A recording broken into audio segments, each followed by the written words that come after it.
কুষ্টিয়ার খাজানগর বৃহৎ চালের মোকামেও চালের বাজার ঊর্ধ্বগতি। মিনিকেট, নাজিরশাইল, জিরাশাইল, কাজললতা সহ সব ধরনের চালই কিনতে হচ্ছে বেশি দামে। কোনো যৌক্তিক কারণ ছাড়াই সম্প্রতি প্রায় সব ধরনের চালের বাজার কেজিতে 7 থেকে 8 টাকা করে বেড়েছে। এতে অস্বস্তিতে ভোক্তারা। এই ধানের ভরা মৌসুমের পরেও চাউলের দাম বেড়েছে, এটা আসলে একটা প্রশ্নবিদ্ধ।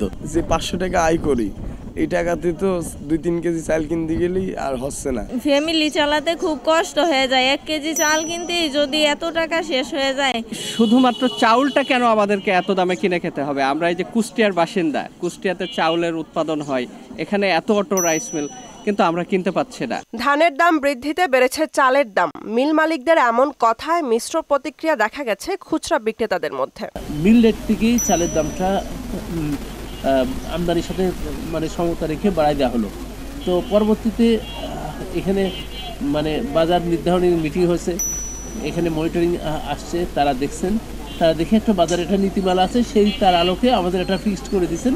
বাজার মনিটরিং এর কাজ চলমান আছে জানিয়ে জেলা প্রশাসক বললেন, নির্বাহী ম্যাজিস্ট্রেট ও আইন শৃঙ্খলা বাহিনীর মাধ্যমে মোবাইল কোর্ট পরিচালনা করা হচ্ছে। বললেন, সিন্ডিকেটে জড়িতদের বিরুদ্ধে ব্যবস্থা নেওয়া হবে। বর্তমান যে বাজার মনিটরিং এর কার্যক্রম চলমান রয়েছে, তার মধ্যে আমাদের নিয়মিত মনিটরিং করা হচ্ছে আমাদের কর্মকর্তাদের মাধ্যমে। সিন্ডিকেটের মূলে যে সমস্ত যারা জড়িত রয়েছে তাদের খুঁজে বের করার জন্য আমাদের প্রচেষ্টা অব্যাহত রয়েছে। তাদেরকে যথাযথ আইনের আওতায় আনা হবে। নিয়মিত মনিটরিং এর মাধ্যমে চালের বাজার যাতে সহনীয় রাখা হয়, এমনটা প্রত্যাশা ভোক্তাদের।